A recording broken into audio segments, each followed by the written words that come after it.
Hola, buenas noches. Bueno, hoy vamos a hacer un live con respecto al rol del psiquiatra en el tratamiento de los trastornos de la conducta alimentaria o de las conductas a riesgo. Buenas noches a todos los que están llegando. Inicialmente estaba diciéndoles cuál sería el título pues de este live. Lo voy a dejar aquí de este lado.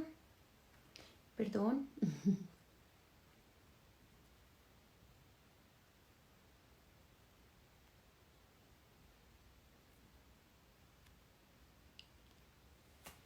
Listo. Bueno, ahí estamos esperando que se conecte Jimena. Ya nos va a mandar el para iniciar con el live sobre el papel del psiquiatra en trastornos de la conducta alimentaria y conductas a riesgo en el tratamiento. Hola Jime, ¿cómo estás? ¿Estás? ¿Cómo vas? Bien, bien, bien. Cansada, Ah, pero... bueno, no, yo igual, con un frío horrible, me tocó Uy, sí, cambiarme todo el frío. demasiado frío. Yo tengo el calentador prendido y un gato acá al lado.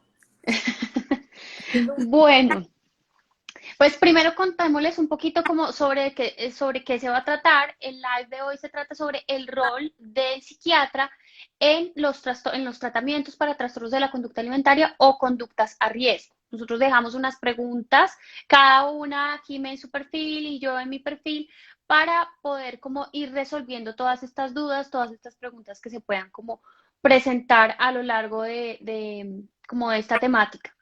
Igualmente las van a poder dejar acá sin ningún problema, no pasa nada. Si quieres, de pronto para los que no te conocen, te puedes presentar, Jime, y ya Ya. después me presento yo por si algunos Bueno, migran de tu lado. entonces, bueno, yo soy Jimena Mayorga, soy médico de la Universidad Nacional y psiquiatra de la Universidad Javeriana y además soy terapeuta familiar y de pareja. Y hace algunos años estoy trabajando con trastornos de la conducta alimentaria, con pacientes con trastornos de la conducta alimentaria. Y ya, pues en ese proceso conocí a Joa y estamos ahora eh, tratando de apoyar a las personas que padecen estos trastornos. Ok, entonces, como saben, para las personas que están ingresando ahora, el nombre del live es Rol del psiquiatra en trastornos de la conducta alimentaria y conductas a riesgo. Hoy tenemos a Jimé invitada. Vamos a estar resolviendo algunas preguntas. Antes que nada, quisiera como de pronto definir eh, cuál es, como, qué es psiquiatría, ¿cierto? Y cuál es, digamos que, en qué consiste esta profesión, obviamente digamos que a grandes rasgos. Bueno, mira, es una especialidad de la medicina, es decir, es un área, digámoslo así, de profundización después de haber estudiado medicina, que se enfoca fundamentalmente en las enfermedades mentales. Ahí está pasando el gato. Ven, ven, ¿qué vas a tumbar esto? Ay. Eh, que se enfoca fundamentalmente en las enfermedades mentales. Todas las especialidades, digamos, cada especialidad médica se enfoca en un órgano o en un sistema, en el sistema digestivo o en el ojo, bueno, así. En el caso de los psiquiatras, digamos que nuestro órgano clave es el cerebro. Digamos que solo compartimos con los neurólogos, que también y los neurocirujanos, que también su órgano clave es el cerebro, pero nosotros nos enfocamos más en lo relacionado con el comportamiento, las emociones, el pensamiento, las relaciones. Y digamos que todas las enfermedades relacionadas con esos ítems. ¿Sí? El Ok. neurólogo, por ejemplo, que digamos es parecido, pero se enfoca más en los trastornos motores y en otras cosas. ¿Sí? Ujú. Entonces, pues es una especialidad de la medicina, es como una profundización. Ok, perfecto. Y ya dentro ya de los trastornos de la conducta alimentaria hay como digamos que un área de trabajo desde psiquiatría para abordar los trastornos de la conducta alimentaria o las conductas a riesgo, ¿sí? Porque para mí es importante puntualizarlo, porque muchas de las personas pueden no tener un diagnóstico o no pueden tener una configuración completa de un trastorno de la conducta alimentaria, pero sí tienen conductas a riesgo que son como síntomas propios de los trastornos de la conducta alimentaria. Lo que pasa es que en menos, digamos que en menor frecuencia y severidad de presentarse, ¿no? Por eso Eso. es que lo aclaro así. Entonces, como dentro de esto es muy importante saber, porque hay algo que usualmente nos preguntan tanto en consulta como aquí en Instagram y nos preguntan como desde la parte médica, ¿quién aborda toda esta parte? Digamos que la parte médica, ¿por qué es tan importante en los trastornos de la conducta alimentaria como determinarla, ¿no? Bueno, mira, lo primero es porque los trastornos de la conducta alimentaria son una enfermedad, ¿sí? En ese orden de ideas, pues si son una enfermedad médica, la tiene que abordar un médico, ¿cierto? Ujú, Pero en este caso son una enfermedad mental, entonces tiene que abordarla un psiquiatra. Un psiquiatra acompañado de un equipo, porque el trabajo es tan grande que toca repartirnos las tareas. Pero el abordaje tiene que ser desde el área médica para lograr entender cuáles son los factores de riesgo, los desencadenantes y las consecuencias que puede tener esa enfermedad. Y esos factores de riesgo o factores desencadenantes o consecuencias se pueden presentar a muchos niveles, no ujú, solamente en el comportamiento con la conducta alimentaria, sino al nivel hormonal, a nivel muscular, a nivel metabólico, tanto antes de desarrollar la enfermedad como después. Entonces, digamos que el médico tiene la posibilidad de ver esa línea eh, transversal al trastorno e ir apoyando tanto en el diagnóstico como en el tratamiento cuando se va presentando. ¿Sí? ujú, Entonces, exactamente. digamos que entendiendo, lo importante es entender que esto es una enfermedad y cómo es una enfermedad, pues cuando uno está enfermo va al médico, ¿cierto? Y en este caso es una enfermedad mental, pues hay que ir al psiquiatra, ¿sí? Si yo tengo conjuntivitis, pues voy al oftalmólogo, porque es una Ujú, enfermedad del ojo. Y así, ujú. digamos, es la forma de entender. Eso es un poco, lo explico un poco así, porque a veces, y yo sé que por eso sufres un poco tú, y a veces cuando le intentamos decir desde las otras áreas al psicólogo, desde el psicólogo o desde la nutricionista o bueno, lo que sea, es muy difícil, uno encuentra como un rechazo por parte de los pacientes y sus familias a acudir al psiquiatra, ¿sí? Pero Ujú, ¿por qué no al psiquiatra? ¿Sí? ujú, Y la explicación es esa, es porque estamos hablando de una enfermedad, las enfermedades las tratan los médicos, necesitamos un abordaje que nos permita entender si hay riesgos biológicos y en este caso, como es una enfermedad mental, pues la tiene que tratar el psiquiatra. ¿Sí? ujú, Un poco es para desestigmatizar, porque siempre pensamos que cuando uno va al psiquiatra es porque está loco. ujú, Y pues no, realmente ujú. no tiene, hay muchísimos más motivos para ir al psiquiatra que la locura. Y los trastornos de la conducta alimentaria, la relación que yo tengo con mi cuerpo y con la comida y todas las implicaciones que eso tiene, son una enfermedad mental. ¿Sí? Exactamente. Sí, digamos que lo que tú mencionas y uno de los como ideas de por qué hacer este live es porque usualmente cuando se está, digamos que llega el paciente y llega de pronto por nutrición en este caso y se empiezan a identificar que uno como nutricionista trabajando trastornos de la conducta alimentaria empieza a identificar probablemente que, ojo, aquí hay algo, no hay una buena relación con la comida, no hay una buena relación con el ejercicio o ha saltado de una dieta a la otra a lo largo de la vida, bueno, en fin, muchos temas que uno va encontrando puntualmente y ahí es cuando uno les dice a los pacientes como, oigan, esto desde nutrición solo no se puede abordar. Es supremamente irresponsable, ¿sí? Porque uno como nutricionista, claro, como lo hablábamos hace poco, también con otra nutricionista y era como uno tiene muchas bases desde fisiología, desde fisiopatología, morfología, biología, bioquímica, muchas bases que de pronto en la primera parte desde medicina también se tienen, pero sin duda todo lo demás acompañado con los años de especialidad de psiquiatría, pues evidentemente el abordaje es completamente pequeño desde nutrición, así se acompaña desde psiquiatría, ¿no? Eh, Una analogía sería, por ejemplo, cuando tú te fracturas, ¿sí? Y entonces tienes que ir al ortopedista para que te haga una cirugía de osteosíntesis o bueno, o te defina si es necesario un yeso, bueno, lo que sea. Pero Ujú. finalmente el ortopedista le pide el acompañamiento a la fisioterapeuta para hacer la rehabilitación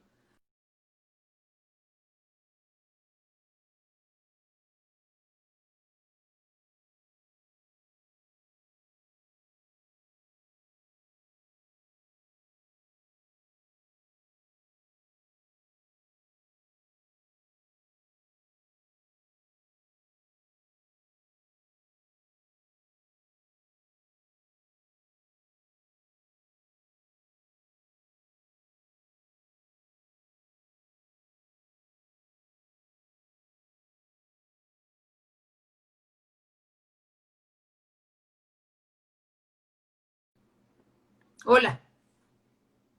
No. Ahora sí, ya, ya. Qué pena. No sé, algo pasó con la señal.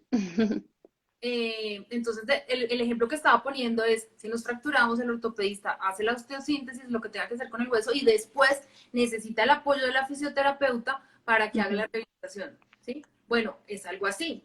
Así como tú dices que nosotros tenemos una formación, pues las nutricionistas o los psicólogos tienen otra formación que entre todos termina siendo complementaria y mucho más ujú. para los pacientes. Exactamente. Y también uno de los aspectos también importantes y relevantes es todo lo que hablábamos ahora y es el diagnóstico completo y la parte clínica y la parte metabólica, por ejemplo, de los trastornos de la conducta alimentaria, porque muchas veces no es solamente comer, ¿sí? Sino tiene muchos más aspectos. No sé, por ejemplo, me voy a inventar una afección que lo hemos visto nosotros en pacientes, una afección de la glándula tiroides. Entonces, desde ese momento, desde la parte médica, o sea, desde la parte nutricional, claro, nosotros perfectamente sabemos identificar a un paciente cuando tiene hipotiroideo, cuando es hipotiroideo, o un paciente que tiene afectada la glicemia, claro, sin duda, el abordaje también, pero desde la parte médica, como el análisis de lo que, de todo esto en lo que puede llegar a tener una afectación, no sé, o del estado de ánimo, o una afectación en su metabolismo como tal, a nosotros como nutricionistas nos sirve y nos funciona muy bien dentro de un contexto, pero teniendo como una visión mucho más amplia de esto. ¿Mm? Sí, y es que definitivamente ninguna profesión o ninguna especialidad tiene la información completa Ujú. para realmente para tratar casi que ninguna enfermedad en general. Siempre necesitamos apoyarnos los unos a los otros. Por eso es que es súper importante que en este caso de los trastornos de la conducta alimentaria, hablemos de un equipo interdisciplinario.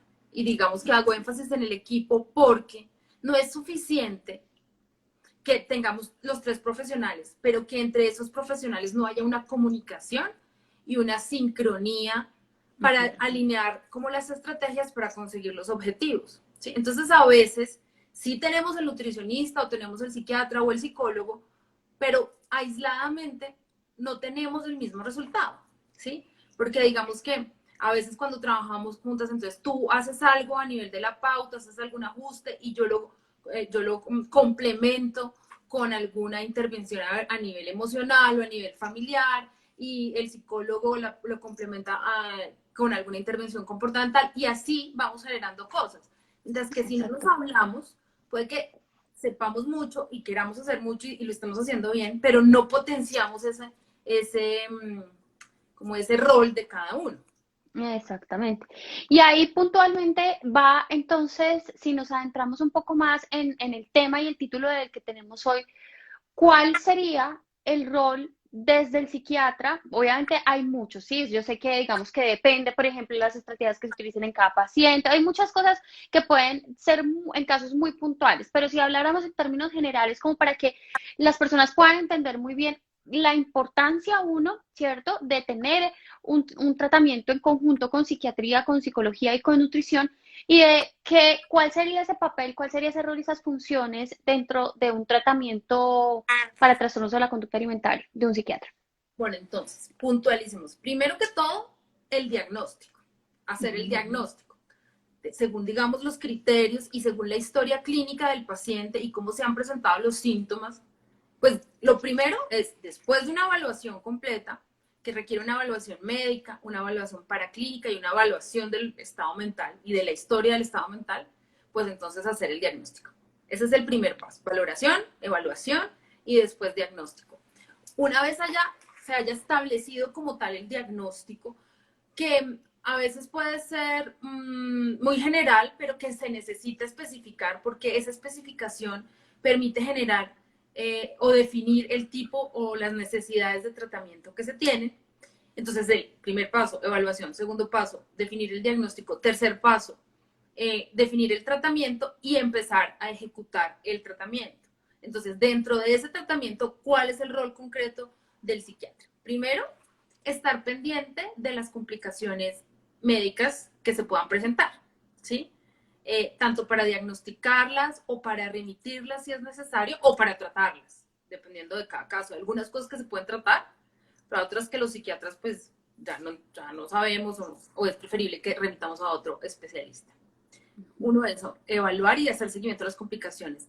Lo otro es evaluar y diagnosticar otras comorbilidades psiquiátricas.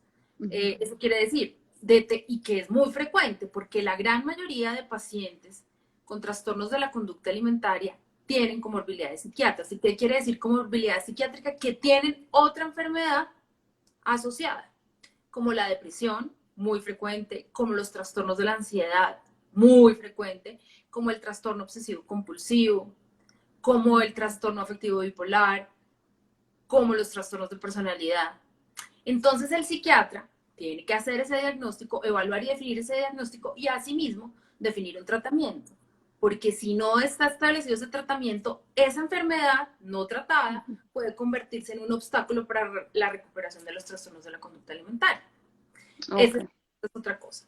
Y bueno, particularmente en mi caso, no pasa, pues no es así con todos los psiquiatras, pero en mi caso, como tengo el abordaje familiar, entonces también es hacer un diagnóstico de las estructuras de la dinámica familiar y si es el caso, intervenirla si se necesita.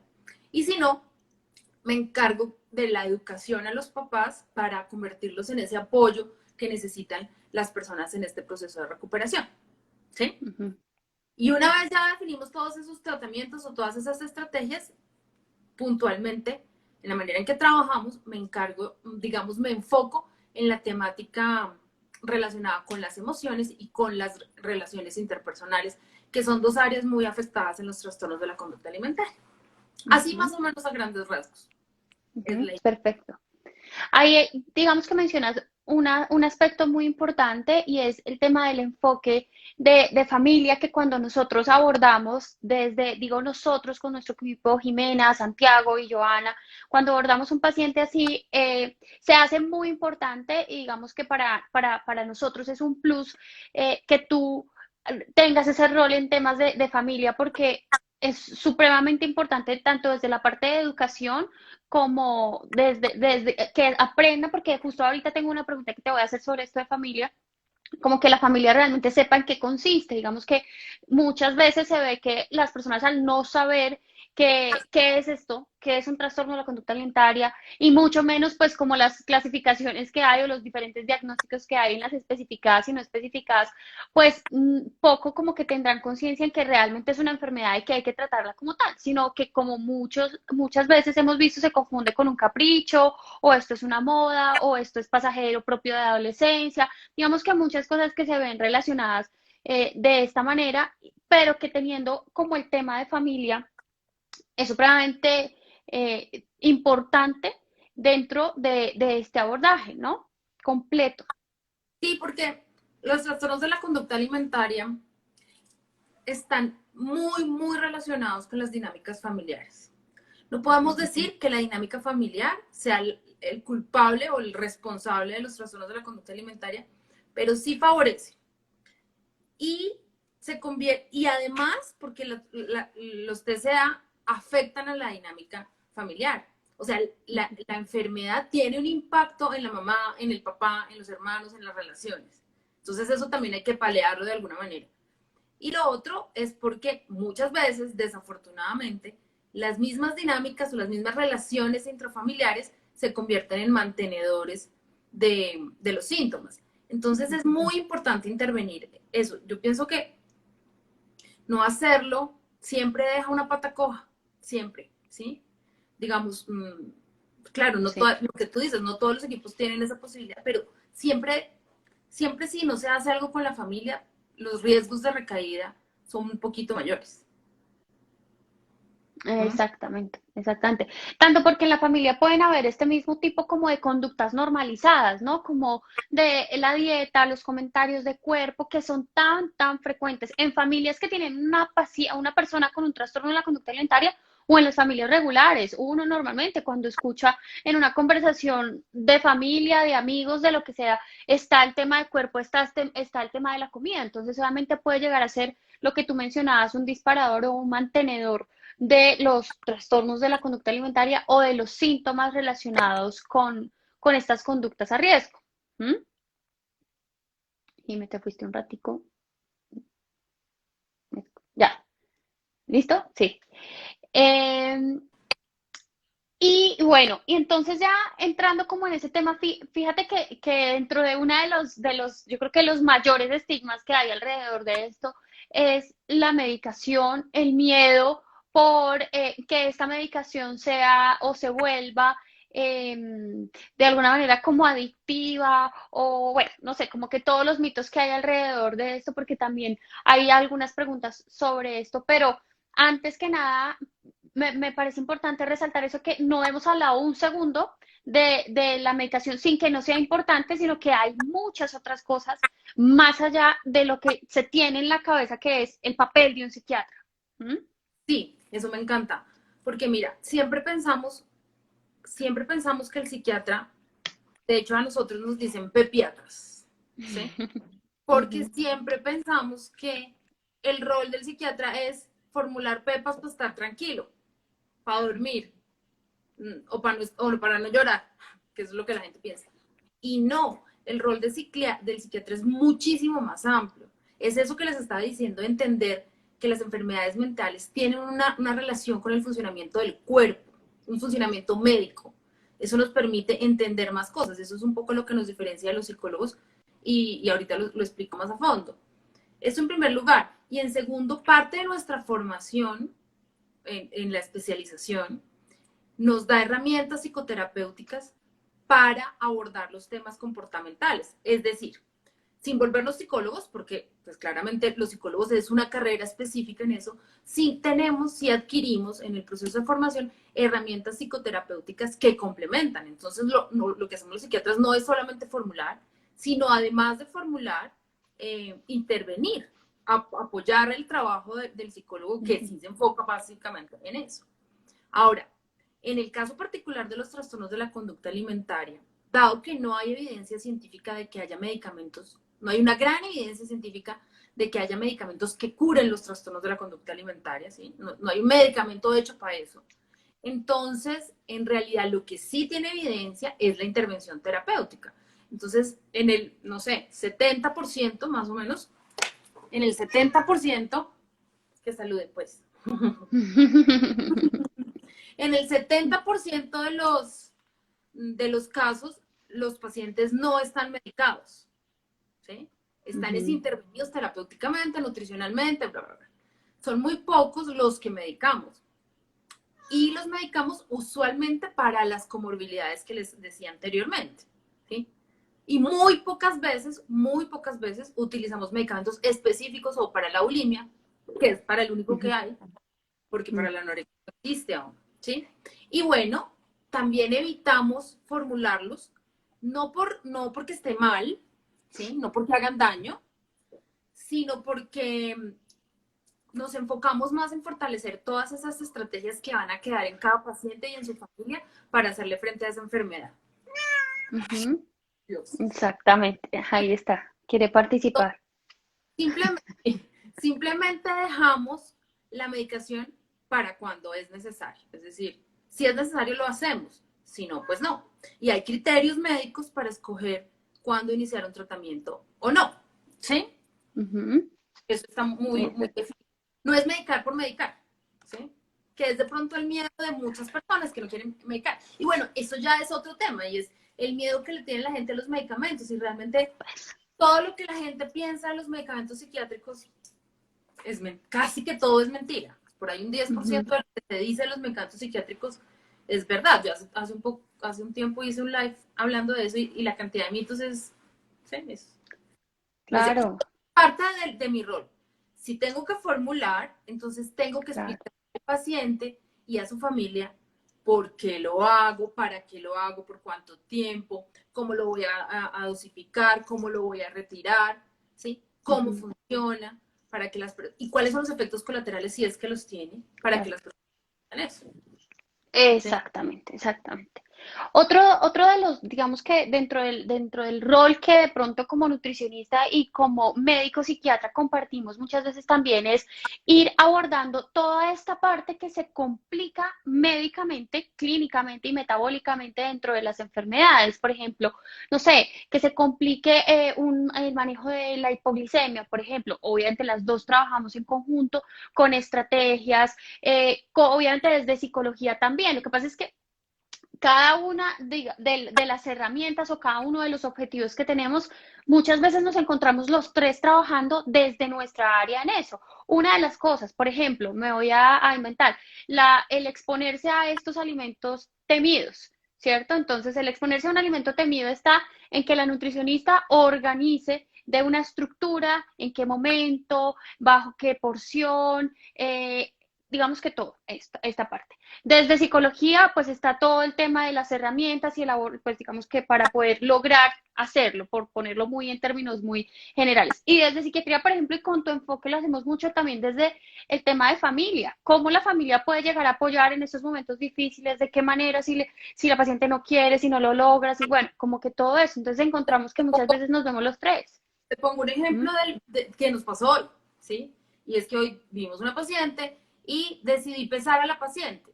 Digamos que usualmente quien pesa a los pacientes cuando toca, porque no es que sea obligatorio, No siempre. es yo. Pero hoy la pesé yo. Y realmente mi interés de pesarla no era una medición antropométrica, una medición nutricional. Realmente, pues sí me interesaba saber su peso, pues sí, pero no era mi objetivo. Mi objetivo fundamental en ese caso era ver la reacción que esa paciente iba a tener peso y enseñarle estrategias para manejar eso que estaba sintiendo cuando viera su peso, ¿sí? Entonces, fíjate, ambas trabajamos en el peso, pero desde enfoques distintos, ¿sí? Exactamente, exactamente, tal cual. Porque es muy importante, digamos que conocer que sí, digamos que como yo lo mencionaba ahora, los trastornos de la conducta alimentaria no es solamente decirte listo, listo, entonces cómete esto y cómete lo otro y ya, fin. Pues porque es que si fuera así de fácil, no necesitaríamos un equipo completo en el cual el abordaje es ético, ¿sí? Seguro para el paciente, en el cual el abordaje debe ser de esta manera mucho mejor, muchísimo mejor, cuando es en un equipo en que se habla, un equipo en que hace unas revistas médicas, un equipo en el que discute cada caso particular, ¿sí? Vamos que así se consiguen muchos resultados y marca la diferencia. A veces pues podemos entender que puedan tener su nutricionista en su aseguradora o su terapeuta en su aseguradora porque pues claro, puede llegar a ser difícil Claro. tener un servicio particular en cada una de las áreas, pero uno se encuentra que los cambios son muchísimo más visibles y sobre todo el mantenimiento de la recuperación a largo plazo. Se consolidan más los logros. Es como Exacto. cuando tú haces una carpa y la fijas de diferentes puntos, la carpa queda fija, pero si solamente la fijas de se la lleva. Es exactamente eso. Nosotros la fijamos en 3 puntos para que quede todas las estrategias, tanto las indicaciones y enseñanzas nutricionales, el manejo de las emociones, los hábitos, y así. ¿Sí? Entonces tengo más de dónde cogerme en caso de una posible recaída, tengo más estrategias. Exactamente. Bueno, si quieres, empezamos con las preguntas que son bastantes y creo que aquí también hay algunas. Las preguntas que nos vayan dejando es mejor que nos las dejen en la cajita ahí donde aparece el signo de interrogación, con eso no se van perdiendo y nosotras vamos teniendo las preguntas ahí en cuenta, porque hacia arriba a veces es un poquito difícil. Bueno, aquí hay preguntas de todo tipo. Nos dejaron muchísimas, pero digamos que filtramos algunas que estén relacionadas con esta temática. Bueno, la primera es, ¿cómo se supera la ansiedad por comer? Bueno, entonces, en sí mismo esa ansiedad por comer, que para algunas personas, a veces cuando nos dicen ansiedad por comer, es porque están hablando de los atracones y esa incapacidad para parar y controlarse. Y algunas veces ansiedad al comer nos hace referencia al miedo que genera enfrentarnos a los alimentos. En ambos casos, esa ansiedad es un síntoma y de hecho es un síntoma nuclear del trastorno de la conducta alimentaria, es casi que lo define. Los atracones definen ciertos diagnósticos y el miedo a la comida define otros diagnósticos. Entonces, en sí mismo es un síntoma que debemos tratar. Voy a explicar, digamos, a grandes rasgos, cómo manejarlo. si estamos hablando de que es un miedo, súper a grandes rasgos, la teoría es mucho más profunda y más compleja, Ujú, pero todos sabemos que cuando tenemos un miedo, lo mejor es enfrentarlo, ¿sí? ujú, Para mirar a ver qué pasa, para mirar a ver si lo que nos imaginábamos que iba a pasar y a que le teníamos tanto miedo, pasó o no pasó.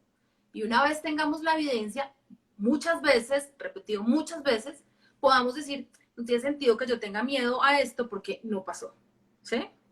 Eso es parte de lo que hace el abordaje de psicología, bueno, claramente mucho más complejo que eso, pero la idea es enfrentarnos a la comida, porque es lo que nos da miedo. Entonces, nos enfrentamos a la comida, uno con la seguridad de que el nutricionista nos está formulando una pauta nutricional que es la que necesitamos y que además nos está dando información sobre los alimentos, ¿no? Información real, no mitos ni cosas mitos. Ujú. confundas, sino información real. Eso nos da seguridad, eso es como ir en el avión, si le tenemos miedo al avión, y ponernos el cinturón de seguridad. Entonces yo ya sé que esto que me estoy comiendo es lo que me tengo que comer porque la nutricionista dijo, y esto no tiene por qué asustarme porque ella ya me enseñó que no, ¿sí? Entonces es la primera cosa. Y lo segundo es, una vez yo miro esas consecuencias, entonces hago como una, digámoslo así, una reestructuración cognitiva del por qué pienso eso. Ese es otro tema, usualmente digamos que se encarga De psicología. psicología. Y yo me encargo del manejo emocional que está relacionado con ese miedo. ¿Y qué está detrás de los miedos? ¿Cuáles son las arandelas? ¿Sí? El miedo a la aceptación social, el miedo a los temas con mi familia, el miedo a, bueno, muchas cosas que usualmente uno piensa que no tienen nada que ver con, con esto y resulta que siempre tienen que ver. Un antecedente traumático, un abuso sexual, Ujú. problemas familiares, una depresión, un trastorno obsesivo compulsivo, otras cosas que si no les resolvemos, pues esa cosa que parece tan sencilla como miedo a comer no se va a resolver. Y pasa Ujú. exactamente igual con la ansiedad de comer, que es lo que nosotros llamamos atracones, funciona igual, ¿sí? La nutricionista le enseña cómo manejarlo, por qué se producen los atracones, cómo evitarlos, ta, ta, ta. Y manejamos todo el tema emocional, familiar, relacional, de impulsividad que está relacionado y para poder controlar esa ansiedad. Entonces, digamos que si nos piden un tip puntual para manejar la ansiedad por comer, pues en realidad no existe un solo tip, hay que hacer muchas cosas para lograr, Ujú. ¿sí? Ujú. Pero sí, pero yo tuviera que resumirlo, yo diría, si quieres evitar tener ansiedad loca por comer, come, come, Ujú. come bien, porque eso te evita por lo menos una cosa, y es que tu cuerpo te pida comida. Ya entonces Exactamente. realidad de uno encargarse de los miedos, de las relaciones, de las emociones, ¿sí? Pero si tú le das a tu cuerpo comida, por lo menos él no te va a pedir de más, ¿sí? Exactamente. Exactamente. Bueno, aquí, ¿alguien con anorexia puede recuperarse comiendo sano? Bueno, yo creo que esa es una pregunta. A ver, primero hay que definir qué es comer sano, ¿no? Cuando se tiene en cuenta la palabra sano, ¿qué pasa? La palabra sano en este momento, en esta época, está pasando exactamente lo mismo que yo creo que hace unos cuantos años pasó con la palabra dieta. Lo mismo. La palabra dieta, por definición, es lo que una persona consume diariamente. Y la palabra sano es todo, digamos que es un estado de bienestar físico, digamos saludable o salud físico y mental. No es sano comer una manzana todos los días. No es sano comerse una hamburguesa todos los días, ¿sí? Entonces, a partir de eso, el definir primero la alimentación y comer sano es muy importante, porque comer sano está libre de culpas, libre de juicios, está libre de tener una relación, una muy mala relación con la comida, una mala relación con el cuerpo que eso lleve a comer inadecuadamente, ¿no? Entonces, eso es importante, porque muchas veces el tema sano está ligado a fit, a bajo en calorías, a integral, y a todo como toda esta gama y todo este tema de todo debe ser absolutamente limpio o cuidado dentro de la comida. Si se refieren a comer sano, claro, sin duda, eso, digamos que una anorexia, de hecho, se recupera comiendo sano. Sano es todos los grupos de alimentos, todas las preparaciones, no hay alimentos buenos, no hay alimentos malos, unos tienen unas frecuencias y otros tienen otras frecuencias determinantes, y más que todo esas frecuencias se empiezan a regular en la medida en la que si yo tengo un alimento prohibido, probablemente al principio voy a comer y comer y comer y comer de ese alimento, pero una vez ya se empieza a regular como digamos que como la legalidad de todos los alimentos, puedo empezar a decir, bueno, hoy quiero esto, o sea, la opción está por el querer, por un antojo, porque me dan ganas, pero no está ligado porque tengo miedo, porque tengo culpa. O porque es lo que se come en el momento, lo que te ofrecieron en la novena, lo que hizo la abuelita madre, ¿sí? Ujú. Entonces, Exactamente, como las situaciones, ¿no? Creo que ya. uno de los ítems más importantes al momento de definir qué es comer sano, porque siempre pensamos en si tiene azúcar, si no tiene azúcar, el sodio, cuánta fibra tiene, no sé qué, y resulta que sí, pues eso define cosas, pero definir comer como un acto no solamente nutricional, sino emocional, sino también de placer, sino también de relacionarme, entonces tiene muchos más elementos. Comer sano va mucho más allá que nutrirse de nutrientes, ¿sí? Ujú, sí, o sea, de la caloría, de las de la caloría, de las calorías, de los carbohidratos, de las proteínas, de las grasas, de todo en general, ¿sí? O sea, la nutrición es mucho más allá de eso. Entonces a mí cuando vi esa pregunta pensaba, ¿qué significará para ella comer sano? Y entonces me pensaba que era difícil contestar esa pregunta sin alimentar más esta restricción que de pronto esa persona puede tener y en la que está Ujú, basada su enfermedad, ¿cierto? Entonces, exactamente. entonces me hubiera gustado, y ojalá la persona que hizo la pregunta me hubiera gustado decirle, ¿sabes qué? Hablemos y cuéntame para ti qué significa comer sano y cómo llegaste y cómo va tu proceso de recuperación. Y ahí sí te puedo contestar esa pregunta.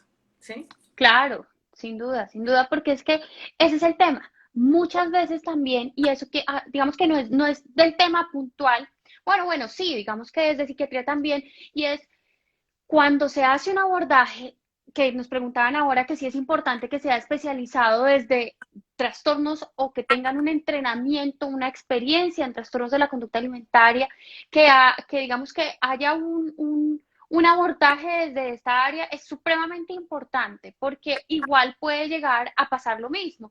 Un profesional que no tiene conocimiento en trastornos de la conducta alimentaria, en el manejo de estas enfermedades, puede decir, pues claro, pues, ¿qué tiene de malo que coma sano? Hablando en términos que fueran sanos, fit, ta. Pues es que así tiene que ser. Y lo que se hace es reforzar esa Ah, conducta y seguir en el mismo camino y de pronto pasar a este término que no está metido pues dentro de los diagnósticos de trastornos de la conducta alimentaria, pero este término que también está haciendo mucho ruido en este momento que es la ortorexia, ¿no? uy, sí, ¿Mm? sí. Que además es un término no es un término médico, es decir, por lo menos por ahora, Ujú, como la gente la conoce, no está definida como tal, como un diagnóstico en psiquiatría. ujú. Pero, pero digamos que a mí me preocupa a veces porque me parece que es como una normalización de la anorexia o de la anorexia recuperada o de la anorexia que no se ve delgadísima y acabada. ¿Sí? Entonces, Ujú, a mí me parece un poco peligroso hablar de ortorexia. ¿Mm? ujú. Pero bueno, Eh, en algún momento seguramente se va a lo convertir van a poner. exacto, se va a convertir en un Sí. trastorno ya formal. ¿Sí? ¿Por qué no lo es? Claro, es que sí, o sea, no está dentro del No es DSM-5, uh-huh. sí, pero hay muchas, digamos que ahí yo creo que entraría mucho de las conductas a riesgo, ¿no? Como de lo que uno empieza a ver como esos comportamientos que uno dice, hombre, pero no tiene una anorexia, no tiene bulimia, no tiene trastorno para atracón, pero como que está como raro que se lleve toda la comida a la reunión de Pepito. Uh-huh. Ahí, o sea, ahí hay algo que no funciona bien porque me está impidiendo vivir ese momento, lo que tú hablabas ahorita. Comer sano, eso es comer sano. También irse uno a comer la comida que le dan en la casa de lo que sea. O lo ¿Mm? que hay en su propia casa. tener un Ujú. mercado específico para uno, así uno coma de todo y sí, se siente, pero si no tiene un mercado diferente al de la mamá y de los hermanos, pues ahí hay algo extraño, hay algo que no está funcionando adecuadamente, ¿sí? Exactamente. Acá tenemos, bueno, ya respondimos esta de por qué es necesario un psiquiatra, esa ya la respondimos al principio, y la diferencia entre un psicólogo y un psiquiatra. Yo sé que en un live tú lo Mm, hablaste, tocaste, pero de pronto a grandes rasgos, porque yo sé que pues hiciste un live, o sea, la temática es bien, bien importante, pero a grandes rasgos, ¿cuál sería la diferencia entre psicología y psiquiatría o el rol de un psiquiatra o un psicólogo en esto? Bueno, mira, como lo estaba diciendo antes, los psiquiatras somos médicos. Todos los psiquiatras somos médicos. O sea, si uno fue psiquiatra, primero tuvo que estudiar medicina. ¿Sí? Ujú, Primero tuvo que estudiar medicina. Entonces, eso es una diferencia. La carrera que estudian los psicólogos es la psicología. Y ellos después pueden hacer otras especialidades dependiendo del enfoque en el que se quieran, en el que quieran profundizar. Los psiquiatras somos médicos que decidimos profundizar en las enfermedades mentales. Entonces, el enfoque que tenemos sobre el ser humano es diferente. El enfoque de los psiquiatras es un enfoque biológico y médico fundamental, aunque también de otro tipo, pero fundamentalmente es un enfoque médico, orgánico, biológico, que nos permite entender el funcionamiento humano desde ese punto de vista. Y en el caso de los psicólogos, se entiende el funcionamiento y el comportamiento humano desde el punto de vista psicológico. Por eso es que es complementario. ¿Sí?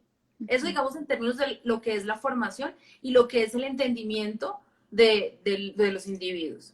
Pero digamos que ya más pragmáticamente, la diferencia es que nosotros podemos diagnosticar en otras enfermedades médicas, porque tenemos esa formación.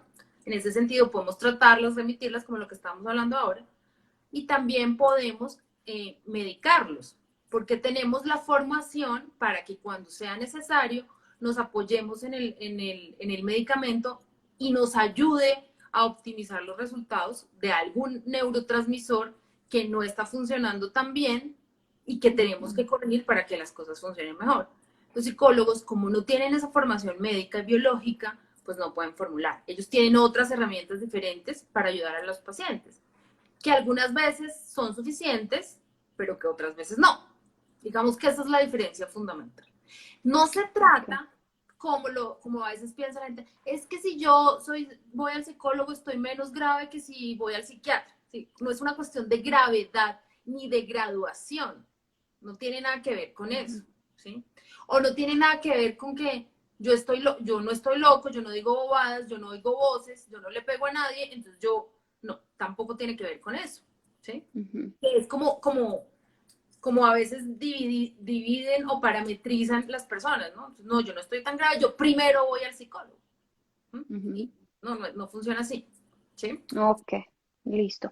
Acá también nos preguntan que también lo hablamos, pero de pronto clarificarlo y es, la comunicación entre el psicólogo y el psiquiatra es básica. O sea, ahí nos decían, es Es supremamente fundamental, importante dentro del tratamiento, es ¿no? fundamental. Yo no me imagino, ya después de haber vivido la forma de trabajar así y de darme cuenta que es una forma que funciona, yo no me imagino trabajar sin hablar con el nutricionista o con el psicólogo. Me quedaría como con la mitad de la información, porque lo que me da el paciente es una parte, lo que me da la familia es otra parte, y lo que me dan los otros tratantes es otra parte de insumo para mi trabajo.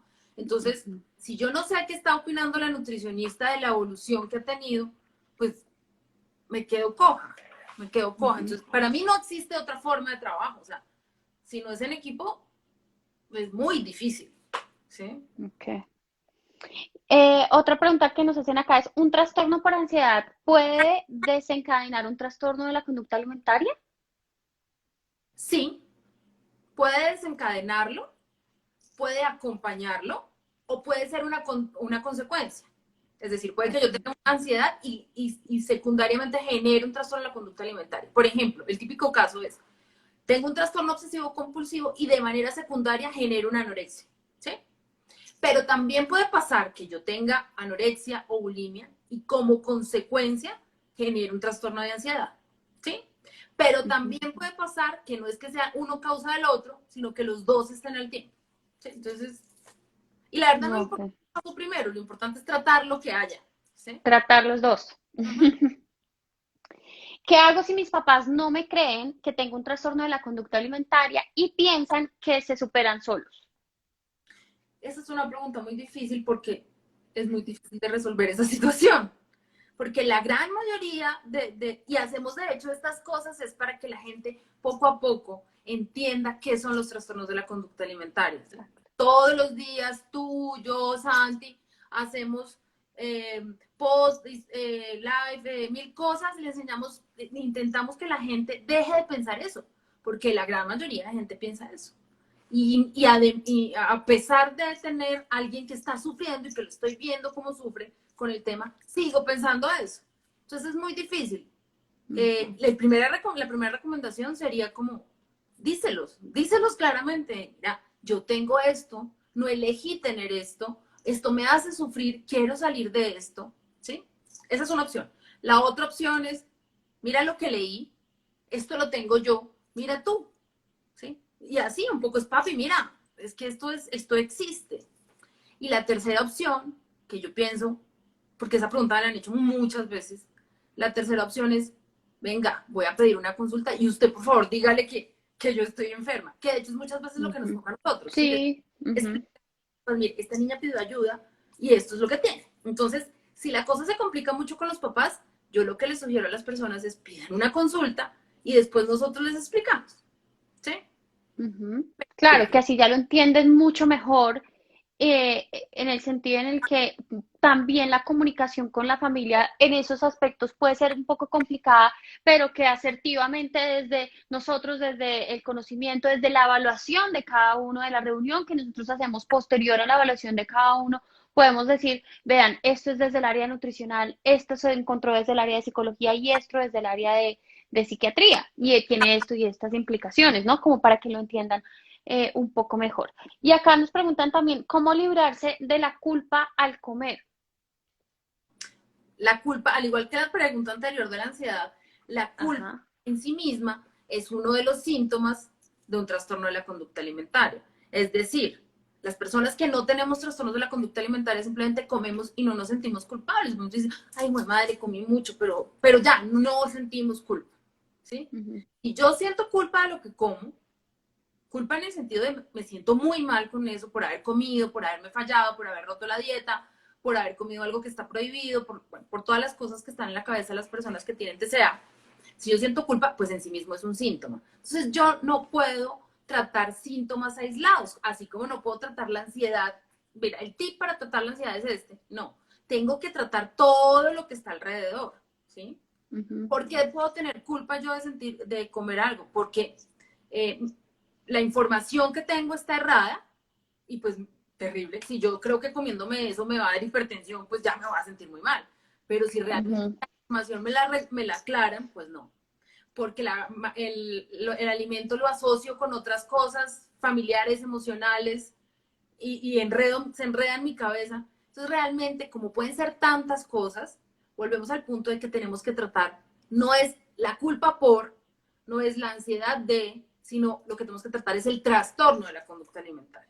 No es cada síntoma, sino el trastorno como tal en general, lo que tenemos. Exacto. Porque muchas veces se cree que es algo aislado, que la culpa se trata y ya y que no tengo nada más que culpa. Ajá, Uh-huh. ajá. Y Exacto. resulta que la culpa no está aislada, o sea, si cuando nosotros, cuando los pacientes llegan, siempre nos dicen una sola cosita y nosotros empezamos a esculcar y esculcar y esculcar y siempre encontramos muchas más cositas que de pronto las personas sentían que estaban, que eso era normal y no se habían dado cuenta que eso hacía parte de la enfermedad. Uh-huh. ¿Mm? Okay. Acá nos dejaron una pregunta y es, me formularon fluoxetina, ¿para qué me sirve? ¿Mm? Depende de lo que tengas. Uh-huh. No sé, la Uh-huh. fluoxetina tiene muchas indicaciones en la psiquiatría, entonces pues no te puedo contestar esa pregunta. La fluoxetina es un antidepresivo, pero no siempre se usa como antidepresivo, se utiliza para muchas más cosas. Entonces depende de cada caso. ¿Sí? Ok, claro que sí. Listo, acá otra. ¿Es lo mismo ir a un psiquiatra o médico general de la EPS, por ejemplo, al ir a médicos del TCA? Me imagino que lo que está preguntando es si es lo mismo ir a una persona que no tiene experiencia en TCA que una persona, que un médico o psiquiatra que sí la tiene. Pues no es lo mismo, sí. Desafortunadamente, no todos los profesionales de la salud, psicólogos, psiquiatras, nutricionistas, tienen formación para todo, ¿sí? Ujú, Entonces, no todo el mundo tiene la misma habilidad de tratar, de primero de diagnosticar, porque a veces las personas que no saben esto se les pasa por delante, primero de diagnosticar estos trastornos y segundo, pues de tratarlos. Es como, no sé, si a mí me empiezan a hablar de lupus, pues yo no sé mucho de lupus, entonces yo le recomiendo a la persona que mejor vaya al reumatólogo, que esos son las personas que saben de lupus, ¿sí? Entonces digamos que cada exactamente. uno su especialidad. Entonces, pues sí, obviamente es mejor ir con alguien que tiene experiencia, pero si desafortunadamente no tengo la posibilidad, es preferible ir al psiquiatra que no ir, ¿sí? Es mejor ir consultar que no consultar, ¿sí? Claro. Bueno, acá nos preguntan, en la recuperación de la anorexia es muy importante el peso. No necesariamente, digamos que uno de los factores importantes para decir que el peso es determinante es cuando están en un muy bajo peso que compromete la salud física y que de alguna manera tenemos que llegar a una meta de renutrición con todas las cosas demás que requieran, digamos que llevar a esa renutrición, pero sí el peso puede ser en algún punto y en algunos niveles de desnutrición importante, pero no en todos los casos. No es el objetivo central, porque el Ujú, es un resultado de cambiar un montón de cosas. Entonces, digamos que se da como efecto colateral, pero exactamente. no es el principal objetivo. Exacto. O sea, si el peso se va a mover hacia arriba o hacia abajo, luego de recuperarse del trastorno de la conducta alimentaria, con todo lo que implica recuperarse, ese era el peso natural, el peso resultado, pero no nos ponemos un objetivo de peso al que hay que llegar, no. Y acá nos preguntan, ¿cómo podría mejorar mi convivencia con mi familia con respecto a la alimentación? Buscando ayuda. Tampoco hay un Ujú, tip. A mí me encantaría que hubieran tips porque así yo podría ayudar a mucha gente y daría tips para que todo el mundo vieran ujú. felices. Pero pues no, no funciona así. Exactamente. La recomendación para que, así como cada persona es diferente, pues cada familia es diferente. Y la recomendación que le doy a los Pérez no es la misma de los que le doy a los Gómez. Son cosas Ujú. diferentes porque son dinámicas diferentes, porque son historias diferentes, porque son estilos de comunicación diferentes y porque son problemas diferentes. Entonces, no hay un tip. La única forma para poder ayudarles es consultemos, hablemos, miremos qué es lo que está pasando y ahí sí definimos. Exactamente. Bueno, como para dejar de conclusión, porque casi nunca los lives se pueden cerrar bien, despidiéndose si no es de afán, y me propuse organizar el tiempo bien para eso. Como conclusión puntual, dentro del rol del psiquiatra en los trastornos de la conducta alimentaria, va mucho más allá de la formulación de medicamentos, ¿sí? Está relacionado, pues como explicaba Jimena, con relación a el estado de ánimo, con las relaciones interpersonales, con toda la parte médica también, ¿sí? Hacer una correcta evaluación médica en el sentido en el que si necesitamos otro aspecto también que de pronto no mencionamos y es si necesitamos otros profesionales, otras áreas que requieran digamos que un abordaje también para el paciente en la parte de ginecología, en la parte también de endocrinología, ¿sí? Es gastroenterología, son especialidades que también necesitamos porque pues no podemos obviarlas y algunos síntomas que nos complican el propio tratamiento o que también pueden llegar a ser más adelante un tema como para la recuperación completa de los trastornos, ¿no? Sí, creo que ese es el resumen, digamos, de lo que es ser un psiquiatra en esto. Y digamos que lo único que yo agregaría es que hay que perderle el miedo. Los psiquiatras no mordemos, Ujú, ni dopamos, ni usamos agua fría, ni encarcelamos, ni hacemos todas esas cosas horrorosas que tenemos en la cabeza por lo que nos han dicho las películas. Los psiquiatras somos chéveres, somos buena gente y ayudamos a las personas. Entonces, cuando uno le quita el estigma al psiquiatra, Mm. pues sí, puede aprovechar lo que le puede dar. ¿Sí? Exactamente. Y la consulta es supremamente, digamos que enriquecedora para el tratamiento y para lograr que los objetivos se cumplan mucho más rápido y evitar la cronificación de un trastorno de la conducta alimentaria manejado únicamente por una de las puntas que hablabas ahora, como de esa analogía de la carpa que pusiste, ¿no? Ujú. Jime, muchas gracias por tu No, tiempo, por las respuestas, por pues este tema tan chévere que la verdad que creo que es muy, muy importante haberlo podido abordar. no, gracias a ti. Invitar a los que están conectados que nos digan de qué cosas quieren que volvamos a hablar, yo y yo, y que quieren que les contemos, ya que tenemos como esta experiencia trabajando juntas. Eso, súper. Igual va a quedar grabado, esperemos que todo salga bien y no tengamos problemas técnicos en mi perfil, en el IGTV. Ahí también en comentarios pueden dejarnos todas esas ideas que tengan de cómo Jime y yo también podemos darles más información, divulgar un poco más sobre este tema que yo creo que sigue siendo un tabú y una, digamos que poca información alrededor de esto que se confunde con lo que hablábamos, modas y demás. Muchas gracias a todos los que llegaron hasta aquí y los que se conectaron, ahí va a quedar guardado. Esperemos. Bueno, muchas gracias. Bueno, feliz, Chao, cuídate. chao. Chao.